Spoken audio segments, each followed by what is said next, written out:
Electrocast. Amazon Health AI presents Painful Thoughts. I can't stop scratching my downtown. Yeah, but I'm not itching to go downtown and tell a receptionist I'm here to talk about my downtown. Some things you'd rather type than say out loud. There's no question too embarrassing for Amazon Health AI. Chat your symptoms and get virtual care 24/7. Healthcare just got less painful. This episode is brought to you by Starbucks. That is fire. Whoa, that's good. This might be the drink of the summer. Okay, I like this one too. I'm rocking with it. Okay. Try it for yourself. Starbucks Refreshers concentrates are coming home. Find them in the coffee aisle and make it yours. Hold on to your butts. We are changing the course of history as we see it. That is what Wesley demands. Now this affects Iris. Iris, where are you? What you feel only matters to you. I do not entertain hypotheticals. The world as it is vexing enough. Iris, I have a tip for you. Don't take drugs! Or whatever movies with Wesley and Iris. What up and welcome to Or Whatever Movies. I'm your co-host Iris and I'm here with my older brother, Wesley. Today we're talking a movie. Its 20th anniversary, the Sundance gem, Little Miss Sunshine. It seems like you've been obsessing over Little Miss Sunshine for a couple of weeks now. And I was like, I like Little Miss Sunshine. We should discuss it. Because I think our discussions are better when you're hot for a movie and you got stuff to say. It's a little bit more peppy. Ew, when I'm hot for a movie? Yeah, well, just when you're all fired up and you got something to say and you're not like bouncing off of my general enthusiasm. I am fixated, I confess, on Little Miss Sunshine. I go on these deep dives. There's no logic really to how I choose a movie. I think our discussion and our interview style XL on Brokeback Mountain was a result of one of my fixations. Yep. I watch a movie, I seek a movie out, I watch it, I read its screenplay, I analyze its structure. This is how I enjoy my full-time employment with Or Whatever Movies. This is a pure form movie favorite experience. Indeed.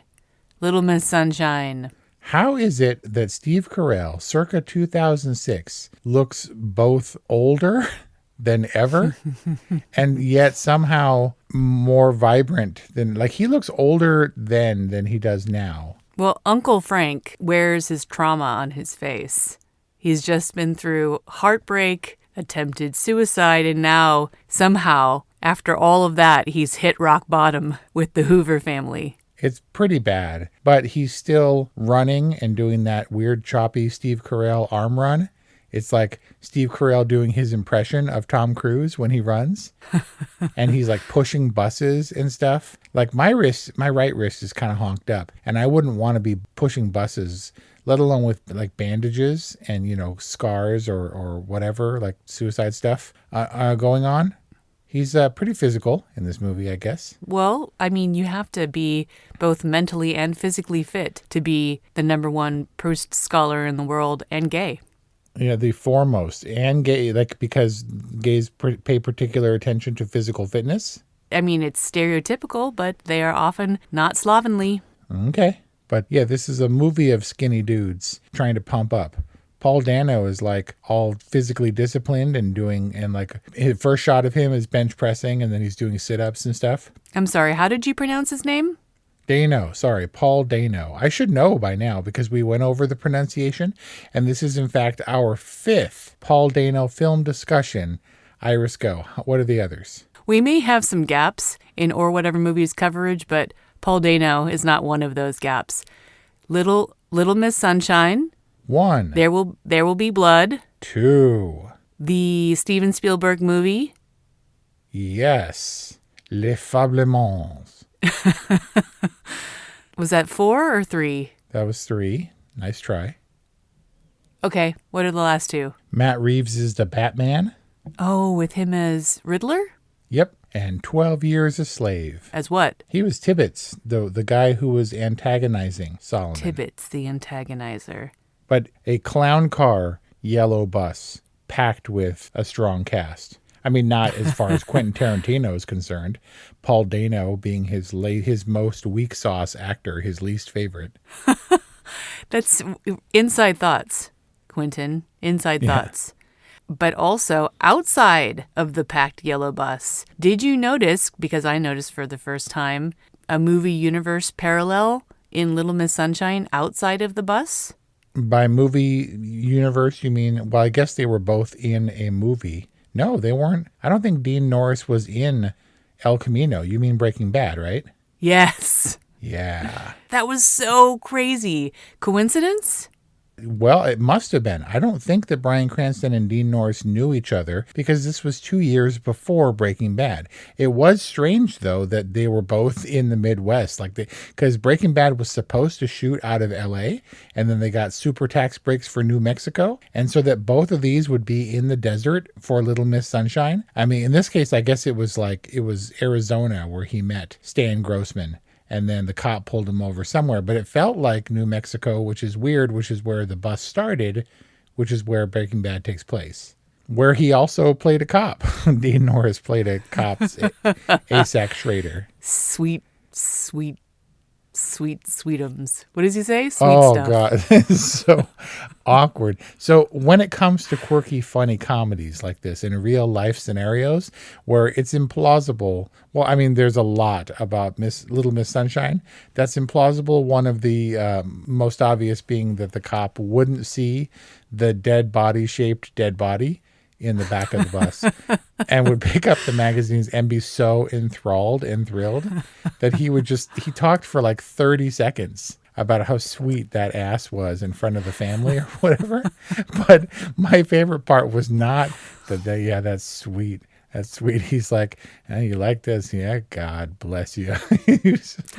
So weird that God blessed him for being a fan of the nudie mags. That was pretty wild. I mean, it made me really happy. I guess they had to round out the archetypes, the types. I mean, the pretty polar opposites to have Grandpa, to have Alan Arkin in the bus with the Steve Carell character. I thought that it was going to be typified, not so much, but had I been writing this screenplay, I would have typified their character types in their restaurant orders, where he was like, I would like a fruit plate, and do you have chamomile with honey? And then Alan Arkin is like, lumberjack, extra bacon, you know? Isn't that what they did? It is, but Richard and Cheryl ordered like number 5 with grapefruit juice and stuff like that. Well, I think that also kind of typifies them, but it's all leading to the waffles a la Modi. And for what's meant to be funny, maybe one of the toughest scenes to watch. You just watch everybody seething, and that's not the scene where Frank has outright contempt for Richard. That comes later when he's being sarcastic in the bus. Really? You know, you're going to... But you could see the looks that both Grandpa and Frank were giving Richard when he's doing the speech about the ice cream. Well, it's also where Richard displays outright contempt for Frank when he's like, shut up, Frank. And then he goes on his little tirade. I was like, whoa. Right? All the stuff, like the lessons that he's imparting and is trying to be good and everything, to tell Frank to shut up in front of Olive was, I think, indicative of Richard's character. Going back to this idea that they're all different archetypes, you know, they all came together, well, not Grandpa, but they all kind of found their kinship and their shared interest or enthusiasm or focus, but kind of doing their own thing, all packed into the one bus the whole time, which made for a dynamic range of emotions and personalities that I appreciated. Yeah, clashing personalities coming together to what, Wes? Save a little girl. Did they save the little girl? Maybe the most realistic aspect of Little Miss Sunshine, as fanciful and as fun and as quirky as it was, is that nothing is resolved. They still have to deal with Grandpa in a California funeral home situation. They head off down the road like they're going home. Olive definitely didn't win. Richard got in her face and was like, if we go all this way, you're going to win, right? We're doing this so you can win, so you can be Little Miss Sunshine. And she's like, yeah, didn't even come close. I guess maybe Dwayne found his truth and that just, do what you love and F everything else. But he's when he was like, if I want to fly, I'm going to find a way to fly. And I was like, are you though? I mean, he's got lots of options. He seems like a disciplined kid, but they lost Grandpa. Richard, he practiced what he preached. And that was maybe the biggest turn, to watch Richard being obviously a loser and not sinking into that. He tried to turn it around, and then he got up on stage and turned it around and was like fully vulnerable and not afraid to be a loser if that's what he was going to be. He was standing in solidarity with Olive and all that good stuff, but he wasn't any closer professionally to selling the 9 steps. And Cheryl, the wife, for as emotional and supportive as she was of Dwayne, who was yelling at her, and Frank, who was obviously troubled and kind of contemptuous of the whole situation, and Richard, who was kind of a bumbling idiot or whatever, was still super mean when he failed. And he handled, I thought that Richard, utterly failing when Stan Grossman shut him down, handled it fairly well in front of the whole family. Like, he's like, we're hosed. Let's get in the car. We got to go, or whatever. And she was like giving him the stink eye and refused to get in the truck. And then she slammed the door all aggro. What's up with that? Are you asking me to explain Cheryl's contempt for Richard? There was a lot going on, and as much as they were all individual characters and maybe types, like they all acted those out to a T. And you could see elements of redemption in their characters, but the realism lay in the fact that everything wasn't pat and tidy at the end of Little Miss Sunshine. As far as the story was concerned, we had come to a satisfying place. Yeah. And they're saving a little girl in possibly the most honest of ways, because everyone has their own motivations for why they're on the road trip, why they're on the mission to get Olive to Little Miss Sunshine on time. And throughout those, and as those motivations kind of reveal themselves, their characters are deepened and strengthened. If they are all separate individual archetypes, which are you? I'm not scholarly, I don't think. I don't have the discipline or the naivete of Dwayne. Olive is just Olive, Alamodi. Richard has his thing, and boy, I strive to be not like Richard. Toni Collette is the maternal, emotional, holding the family together. What matters is that we're a family and we love each other. I love you guys so much. I got to go with Grandpa, with Edwin Hoover, as it were. So you're just like, oh man, F you. The you salty. Can't shut me up. I'll say what I want. Got Nazi bullets in my ass.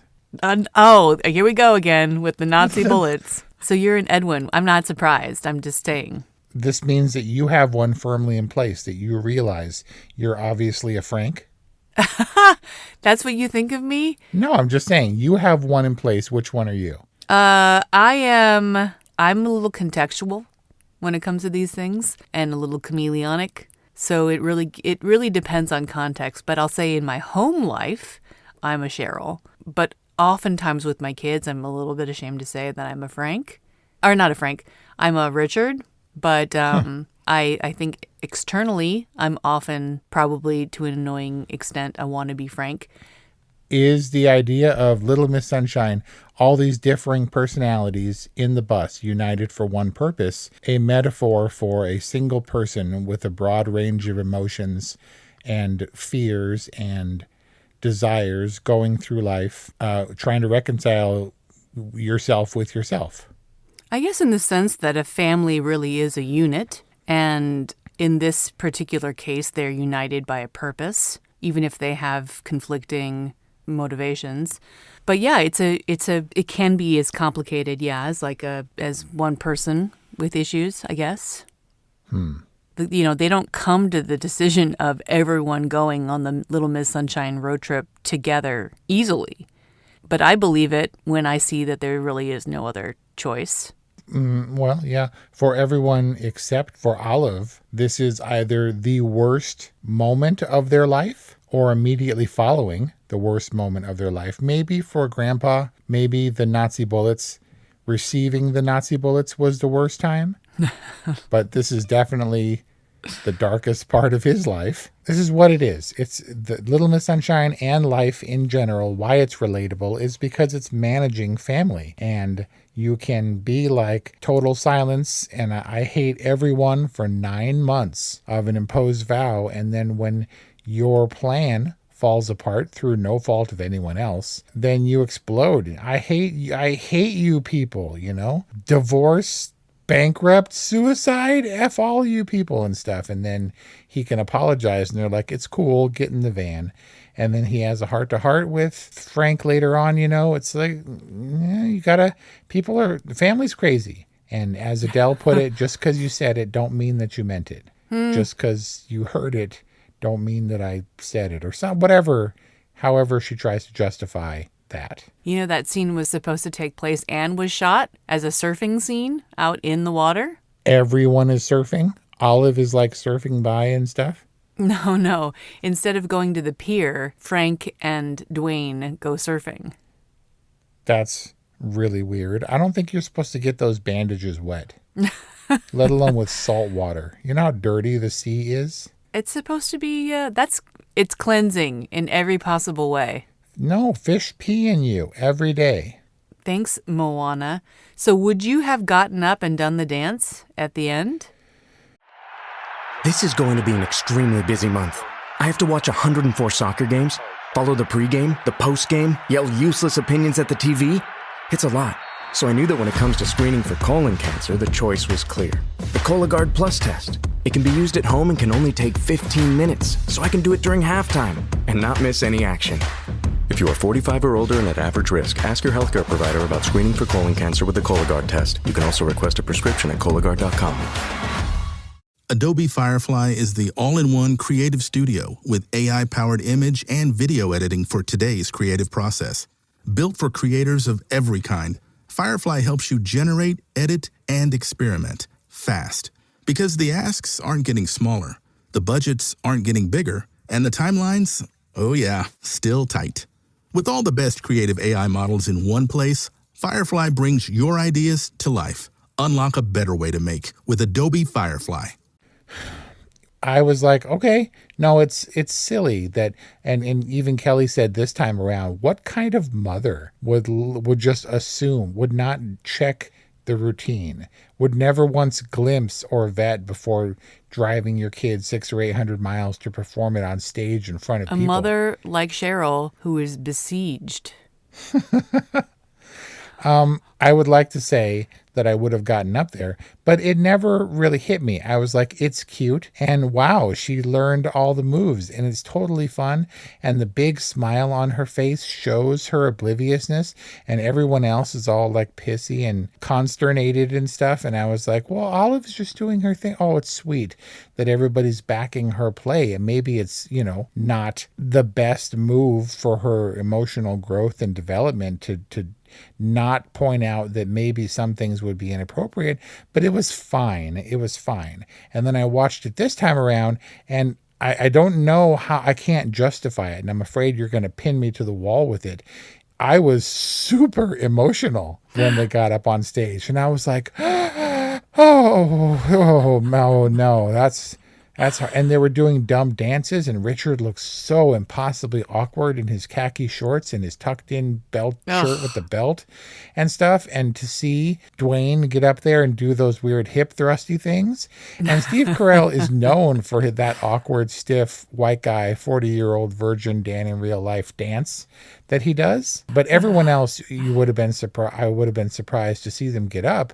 I would like to say that I would have, but holy cow, for some reason that one smacked me in the face. And I was thinking about it, like, is this how other people saw this scene? Like, holy cow, they put aside all of their fears and all of their personal hang-ups and stuff and just got up there and danced with Olive and are basically dancing for themselves.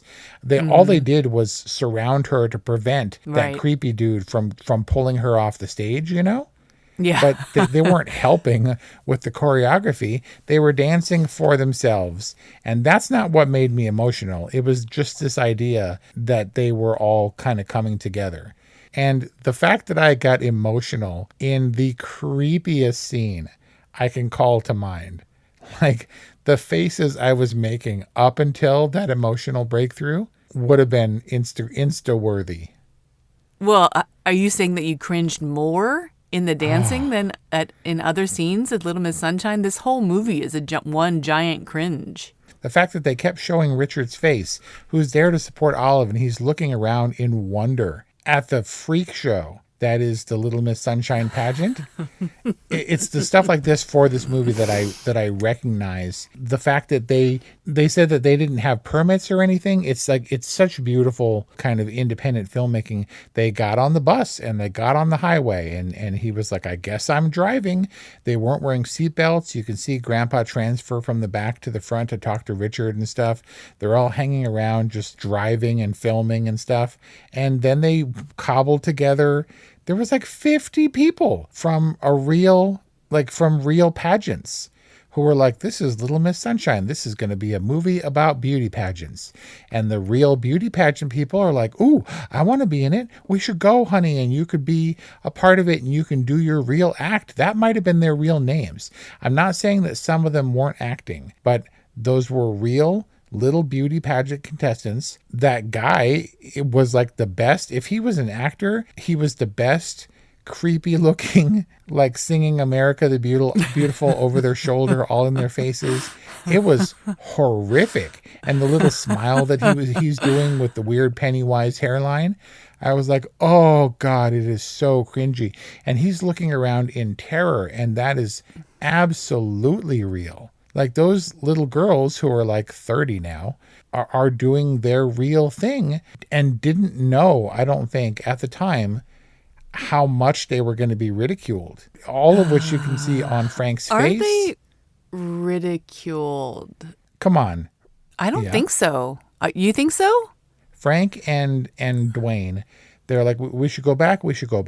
And they go through the door and they close the door behind them. And there's that pre-Beyonce little girl doing her cowboy dance with the tassels on her pants or whatever. And then they cut to them immediately turning around, walking back out the door and shutting the door and being like, what the hell was that? Okay. What is happening in there? I'm a dance mom now.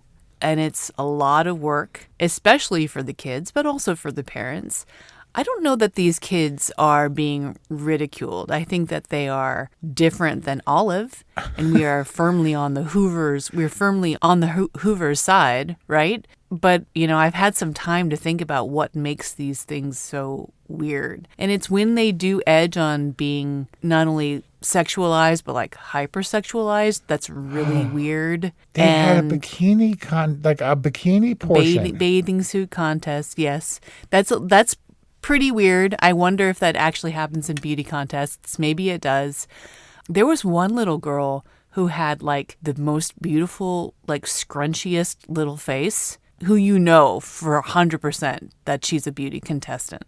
But there's a lot of really wonderful things about it, like how validated they get, the confidence that they build, the experience of performing. There was definitely a crazy dance mom moment when the girls were really young and the stage manager was like, more lipstick. And I was like, she's 4. And I put my mom foot down. But overall, they've been great experiences for my girls, dance recitals and stuff like that. I'm not saying that these little beauty queens showed up for this movie Little Miss Sunshine and like Olive, like Dwayne was worried would happen with Olive, they got laughed at and ridiculed for their passion or their profession. Jeez, I can't. I'm saying that when the movie was cobbled together, this movie did not depict beauty pageants, little like child beauty pageants in a favorable light. It was contemptuous. The dude was like, yeah, it'll take 5 minutes to put them in the computer, yeah. You crazy. Well, I'm not working for these people next year. These people are crazy. They were excluding. They were judgmental. They prized conformity. I get it. And Dwayne made no secret. He was like, F these people. They're gonna mock her, and how dare they judge. And Richard gets up and tackles the dude or whatever. That said, it's obvious that Olive's, I mean, in a world of inappropriateness, is her dance any more inappropriate? She was certainly covered up or whatever, and it was all Grandpa being fun. But Olive, maybe it's because of the creepiness I perceived her to be surrounded by. I felt like it was pretty tame, her level of inappropriateness, and the huge smile on her face made it.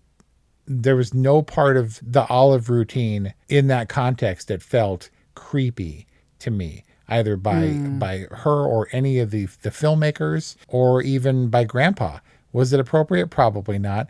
But when she's like crawling and growling and stuff, and she's so happy, and the only thing that's shaken is, kind of the reactions of the people getting up and walking out, and by which point Frank is like, I will kill them for daring to disrespect her like that. It's so sweet and relatively tame. It's just maybe my creep factor was at an all-time high and was directed elsewhere. It sounds like it did ultimately work for you, which is interesting because it was written to be much more creepy. But it's also hilarious and ironic because it feels like the biggest stakes in this little world that are not stakes, not objective real world stakes at all. Like, why do you feel in complete solidarity with Frank when he's like, I will kill them if they disrespect Olive? Is it because we've been there to see everything that they've been through? Or is it because there's something so primal about this idea of, saving and protecting a child? Yeah, maybe it was the primal protective aspect, because Frank had nothing. He didn't care. He's like, look at you, Olive, you got so big, almost like you're a real person. And they're like, Frank, please, will you go with us to Redondo Beach? And he's like, sure. Whatever. He's got nothing. And by the time they arrive in Redondo Beach, he leaps out of the van and goes Tom Cruise running into the pageant to try to beat the clock to get Olive on stage. He's furious at the idea that she wouldn't get the reception she's worked so hard to try to earn, and then gets up on stage and is animated and performative, and he finds an unlikely focus for his enthusiasm, excitement, dedication. Like, the spark is in protecting and preserving Olive's innocence and happiness. And that applies for pretty much everyone. I mean, Dwayne, who couldn't sit still, who needed to get out of there, who didn't want Olive to perform, is then up there performing next to her. That Richard, who has lost everything and is in the darkest place, is fiercely protecting his daughter and ready to be arrested and stuff. And wow, when he turns it and is not just like, oh, the 9 steps or whatever, it's my thing, and now I have nothing. When he's like, I will be damned, this is what Grandpa would want, it's gonna happen, and then he breaks the law. It's awesome to see. Was super touching. I really wanted to hate Richard. Just like the fakeness of the 9 steps and everything he preached, and incorporating the 9, and so that Grandpa was like, oh, Jesus with the 9 steps, and didn't want to hear it anymore. Everybody's Mr. Happy him over there. Oh God, it's just, he's so contemptible, and then he really shows up. Not to rain on your little emotional parade here, Wes, but is it possible that this is just these people grasping at what they can control in a life that has otherwise crumbled down around them? Isn't this an apt metaphor for life, that you can only kind of control what is within your control? And in this case, the only thing that all of these people have left is succeeding at getting Olive to Little Miss Sunshine? Yeah, there's no moral certainty. There's no high ground. There's no benchmark for success where you can then rest on your laurels. They all have goals that seem fanciful, maybe even unattainable. And it's just, except for the mom, who is really just kind of what Olive wants and what she hopes will be best for everyone involved. But yeah, like a single human brain or whatever, they all pull together and focus on a single task. And they use all their different resources because they all, all these emotions have their strengths, and they get a thing done. Even if it's not the right thing, the conviction is what Richard preaches, that if you believe you're going to succeed, you will succeed. And that's a key motivation in striving at least for success. I mean, I feel like that's too, kind of rote and scientific an approach, but it's kind of true. But I felt okay about them all when they get in the bus and they don't have their cards, showing what happened, and Richard eventually sold the 9 steps on Instagram or something. It didn't matter. I felt okay about them driving away and with uncertain futures. The best kind of human stories where people come together and use their humanness to achieve a thing, right? You said scientific.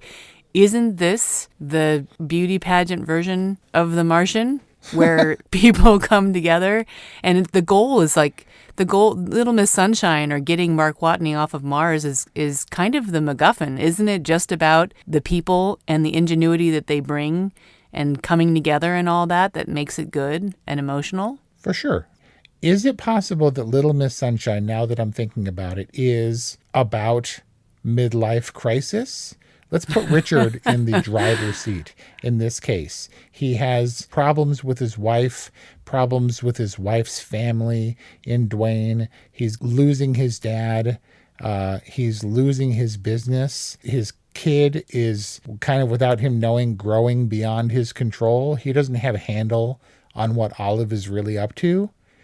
He's floundering and finally makes a decision, either get busy living or get busy dying, and kind of makes it happen. I feel like Richard is so central to the story, has the biggest arc, and is seemingly the saddest, most detested, like the little...